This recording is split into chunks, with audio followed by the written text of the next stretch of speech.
4. The temple commemorating King Seti I, known as the Temple of Qurna. It is the first temple in western Thebes to date from the 19th dynasty.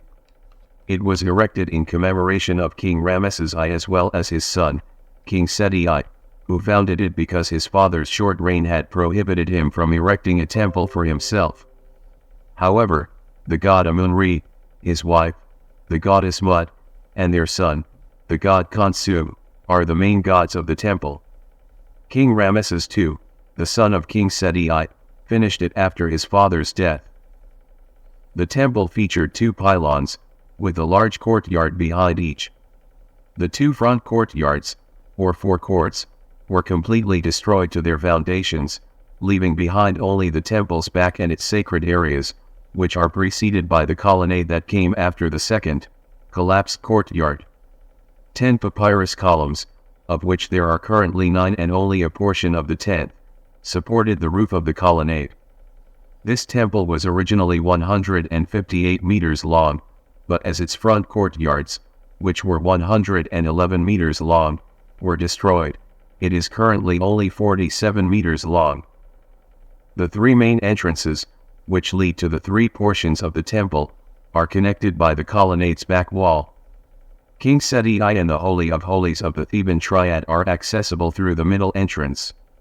It is composed of a hall of columns with 6 columns arranged in 2 rows, a transverse hall with 3 shrines for the Theban Triad's sacred boats, then a hall with 4 pillars encircled by side rooms. The hall of columns is reached by entering through the main entrance. On either side of the hall are 3 small rooms with traditional scenes engraved on the walls that show King Seti I or his son, King Ramesses II, in their respective religious relationships with the gods and goddesses, particularly the Holy Theban Triad, along with the gods Isis and Mut, the priest Iun-Mutef, the gods Wetbaet, Jehudi or Thuth, the god Anubis, the god Montu, the god Adam, and the gods Isis and Mut. Next, we arrive at the Holy of Holies, Hall of Thebes' Holy Trinity.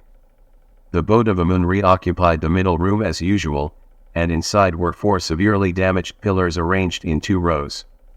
The shrines to the goddess Mut and the boat of Khonsu were located on the left and right of the interior, respectively, along with a few side rooms housing the temple's supplies. Next, at the end of the temple, we come to a nearly square room with 2 4-pillars in 2 rows. We see a few side chambers that were probably intended for the same reason as the ones stated above on each side of that room. The majority of the scenes in the Holy of Holies show King Seti I or his son Ramesses II, along with 2 or all 3 of Amun, Mut, and Khonsu. We make our way back to the northern entrance's back wall, right, where we find a ruined courtyard hall measuring 23 by 14 meters. It had 10 columns arranged in 2 rows, and is thought to have been devoted to the worship of the god Re and had a small altar from Ramesses I's era. At last, we reach the area devoted to worshipping Amun and honoring King Ramesses I via the southern entrance. This section opens with a hall with 2 columns leading to 3 Theban Triad shrines. The relationships between the father Ramesses I, the son Seti I, and the grandson Ramesses II with Amun, Mut, Khonsu, and the other gods and goddesses and are depicted in the most significant scenes here. After all, the hallowed section of this temple was partitioned to allow for the worship of Amun and the remembrance of the son Seti I in the center section, the father Ramesses I in the southern section, left, and the devotion of the god Re in the northern section, right.